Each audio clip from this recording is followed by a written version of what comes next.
This is Zero. He's from a bitch of Shane Curtis's. This video is a little long, but I thought it was worth putting up just because there's, a lot I can talk about in it. He enters his pen. This is his second work.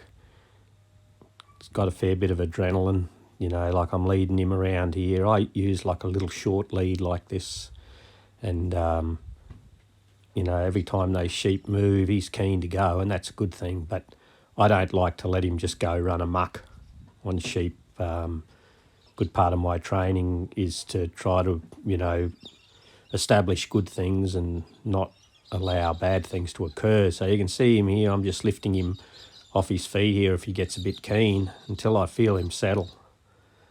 And he doesn't have to be 100% settled, but he's got to be settled enough. Like if he's lunging at the end of the lead, I know what's going to happen when I let him go. Then I'll just start rolling my whip there in a circular motion, I don't like rakes, bloody bags, flags and sticks because they're too direct, too solid. I like to work my dogs in a circular motion, so I'll either have a lead or this little short yard whip, and I move it in a circular motion rather than a direct motion to block him. And all I'm doing is trying to basically keep his feet moving when I do that, and also just take that space away from him. You can intimidate one out there with bags and sticks, but as soon as you leave the round pen and the stock get far away from you, they're going to close in again because basically you've just held them off doing what they're wanting to do. That to me is the difference in a training aid to a crutch. If you've got to use something and every day you've got to have it there, otherwise it goes pear-shaped, it's a crutch. You better be able to use it all the time. So I found the little yard whips are best for me.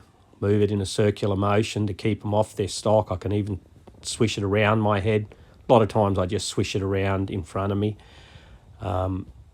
If things get really out of hand, I find that sharp crack breaks into them pups' minds, so I'll just crack that whip, and that I've found is effective on those pups that, basically just shut you out. If a pup totally shuts me out, then I'm going to have to take him away from stock and dry work him and get a better handle on him. What I'm trying to do here is not so much get a dog to go anywhere. I want him to start to develop a feel for his stock. Because if I can get that feel developed on his stock, it'll be the same when I leave this yard, because it's nothing to do with me keeping him off his stock. It's to do with him thinking about keeping off his stock.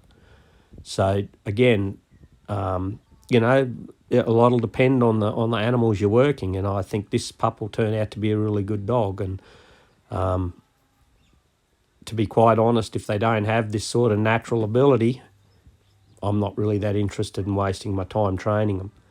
It's, I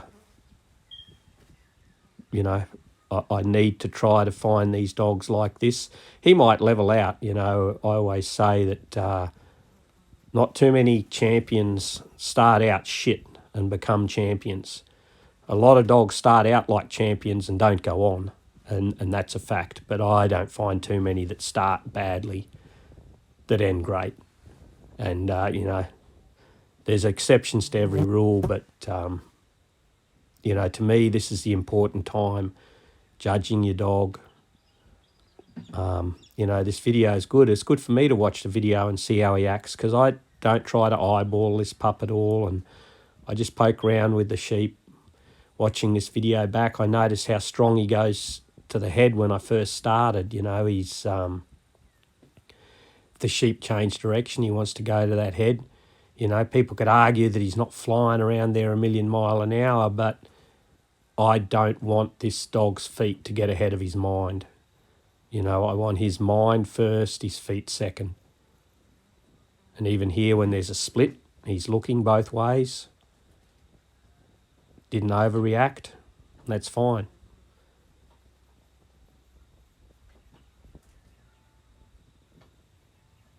Start slow and finish strong. You know, they'll develop confidence, and it's that thought process that you're after when they're young. And if, you know, some pups are keen to work but not ready to take training, in which case you just got to not work them. You know, people think just because that pup wants to work that he's ready to be educated. Some aren't. You've got to have that certain mindset on them. Keenness alone isn't a reason to work a pup.